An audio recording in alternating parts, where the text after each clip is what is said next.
स्वप्न कधी कधी खूप लवकर मोठी होतात आणि ती पूर्ण होण्याआधीच नियती त्यांना तोडून टाकते.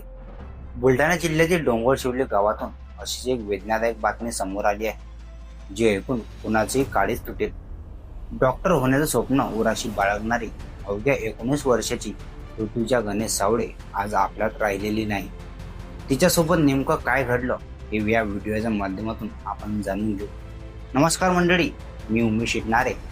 तुम्ही पाहता विदर्भ लाईव्ह. ऋतुजा ही बुलढाणा येथील राजश्री शाहू महाराज आयुर्वेद महाविद्यालयात प्रथम वर्षात शिक्षण घेत होती. 10वी नंतर तिने लातूर येथे जाऊन क्लासेस केले. MBBSचे स्वप्न डोळ्यात साठवून दिवस रात्र अभ्यास करत तिने वैद्यकीय क्षेत्रात प्रवेश मिळवला होता.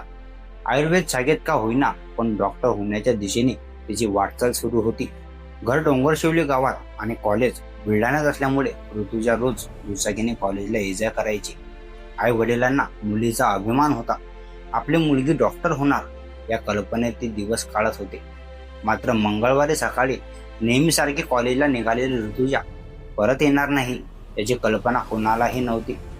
डोंगरशिवली बुलढाणा मार्गावर एका बसला ओव्हरटेक करण्याचा प्रयत्न सुरू असताना समोरून भरधाव वेगात येणाऱ्या दुचाकीने ऋतुजाच्या दुचाकीला जोरदार धडक दिली. अपघात इतका भीषण होता की ऋतुजा गंभीर जखमी झाली. तिला तात्काळ रुग्णालयात दाखल करण्यात आलं. मात्र डॉक्टरांनी तपासून तिला मृत घोषित केलं. एका क्षणात मेहनत, स्वप्न, आशा सगळंच काही संपलं. दुपारी डोंगरशिवली गावात ऋतुजाच्या पार्थिवावर अंत्यसंस्कार करण्यात आले. संपूर्ण गाव शोक सागरात बुडालं होतं. आई वडिलांचा आक्रोश पाहून उपस्थितांचे डोळेही पाणावले. ऋतुजाच्या पश्चात आई वडील आणि एक भाऊ असा परिवार आहे.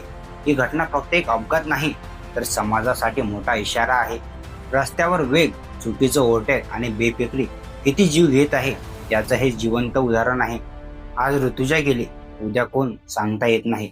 वाहन चालवताना आपले गाय कोणाचं आयुष्य उद्ध्वस्त करू शकते हे प्रत्येकाने लक्षात घेतलं पाहिजे. एका क्षणाचं भान ठेवलं असतं तर आज कदाचित एक डॉक्टर समाजाला मिळाली असती. ऋतुजा सावळे हिला भावपूर्ण श्रद्धांजली आणि तिच्या कुटुंबाला हा दुःखाचा डोंगर पेलण्याचं बळ मिळव हीच प्रार्थना.